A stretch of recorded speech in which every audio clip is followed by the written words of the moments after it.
With the Book of Boba Fett Season 1 Episode 1 airing in under 24 hours and promising to show the rise of Boba Fett as the galaxy's most respectable crime lord, there is so much potential for huge character reveals, familiar faces, and connections to the other Star Wars stories being told right now in the books and comics. Things like Crimson Dawn and connections to the Black Sun fit perfectly in the show and would really connect Boba's new empire to the rest of the galaxy. So let's break down 7 predictions for the Book of Boba Fett which could happen throughout the series. And before we dive in, make sure you're subscribed to be notified as soon as I drop more Book of Boba Fett content all throughout the series. So for number 1, we have the current leader of the Crimson Dawn crime syndicate after the death of Maul and Dryden Vos, Qi'ra.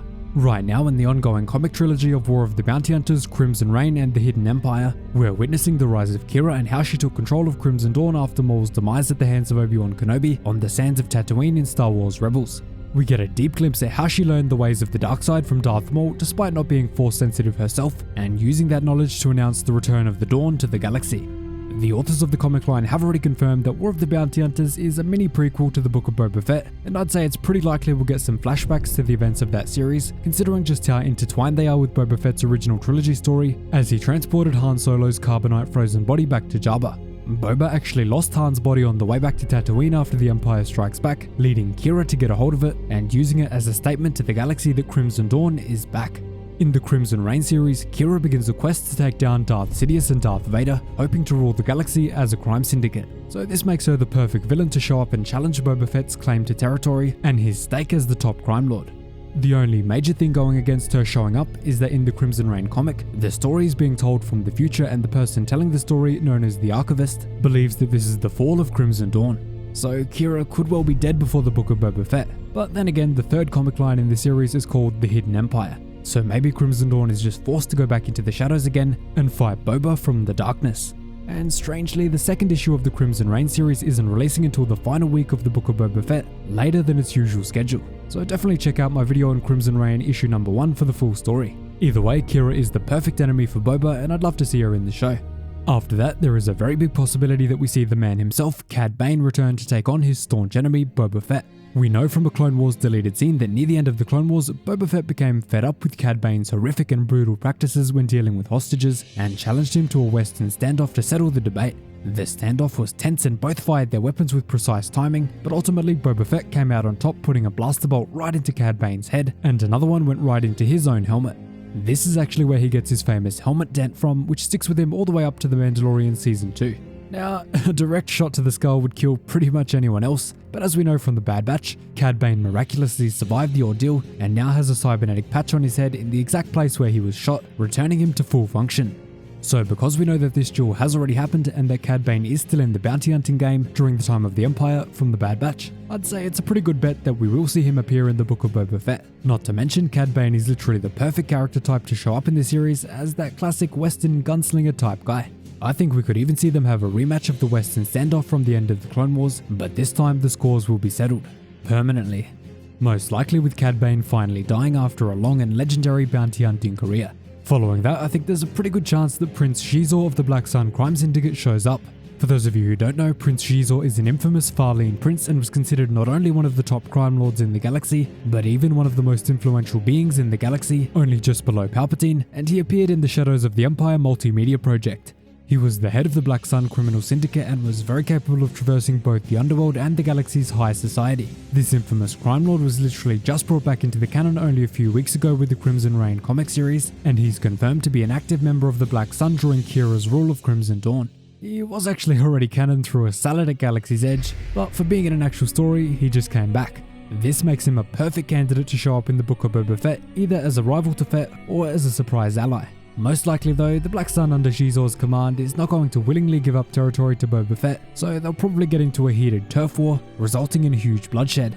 Now next is an absolutely massive call and one that will get a lot of people hyped if it does end up panning out. That is Han Solo. This one is more based on rumors and leaks than anything for the criminal underworld story, but there have been many reports that Han Solo will show up at Maz Kanata's castle, where he will encounter or confront Boba Fett and have some type of communication with him. We really don't have too much detail on it, but I do think it's very possible and it does make a lot of sense, since Boba holds Han directly responsible for his horrific fall into the Sarlacc pit. Next up is Dengar. I'll actually be really surprised if Dengar doesn't show up since he's such a core part of Boba's life, and in the original Legend story, Dengar actually rescued Boba from the Sarlacc pit after he blew up his jetpack inside of it.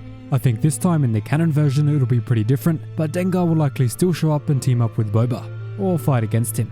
There is actually some mounting evidence that Dengar is the man Hrothgar Deng who was seen in The Rise of Skywalker, instantly telling us that Dengar survives all the way through to the time of the Resistance. It is said that Dengar was forced to augment himself with cybernetics and other equipment to keep himself alive, and we can see that resulted in a horrid abomination. So maybe in the Book of Boba Fett we'll get to see exactly what caused him to need those cybernetics if it wasn't just him aging. But either way, I'll have a full video on Dengar's descent into Hrothgar Deng coming soon, so make sure you're subscribed for that. After that, I think there's a pretty good chance we see Omega, the sister of Boba Fett, show up. We honestly don't know that much about her since the Bad Batch is still an ongoing series, but we do know that she was created as an unaltered clone of Jango Fett, except of course for being female.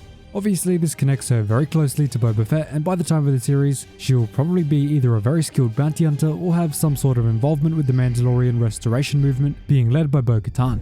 The only thing pointing against her showing up is that it would pretty much spoil any tense ending for the Bad Batch series, since we would already know that she survives the show.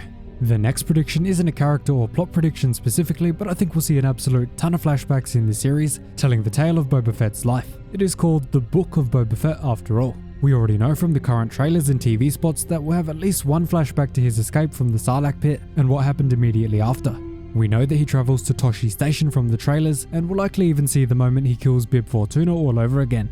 As for other flashbacks, we'll probably see his original Western standoff with Cad Bane, his fall into the Sarlacc, maybe even him bringing Han Solo back to Jabba, which we do get an in-depth look at in the comics. We could also see Boba's point of view of the death of his father Jango on Geonosis, which could inspire him to start thinking more about his heritage, and the fight to take back Mandalore, which is currently ongoing. This would then tie the series into The Mandalorian Season 3 and leave us with a great connecting point before Season 3 starts. And finally, I've got to put this one in there just in case it happens, even though it most likely won't and probably shouldn't. If there is going to be any show that brings Mace Windu back from the dead, this would be the one to do it, because of his obvious connection with Boba. Now, I really don't think Mace should be brought back at this point unless it's done very carefully and very well, but if you're going to do it, he has to come face to face with Boba. Mace Windu literally killed his father, and Boba has certainly never forgotten that day, holding a grudge throughout the Clone Wars all the way up till now. I mean, he literally tried to assassinate Mace Windu as a child, so he's definitely holding those scars deep and he's never going to let it go. So if you're going to bring Mace Windu back, he has to be with Boba Fett. But tell me down in the comments below, do you think this is the right time to bring Mace Windu back, if ever? If you ever want to see him back, would you want to see it here, or in his own show, or in a different show? So those are my predictions for Star Wars The Book of Boba Fett Season 1. Remember to subscribe and leave a like for a whole lot more Book of Boba Fett content just like this. Also check the link in the pinned comment and the description for the Crimson Reign Issue 1. That issue is the second comic series covering Qi'ra's rise and how she took over Crimson Dawn following Darth Maul's death to Obi-Wan Kenobi. So if you want to know more about that, which is probably a prequel to The Book of Boba Fett in a way, make sure you check out the link in the pinned comment. Thanks so much for watching, cheers guys, hope to see you in the next one.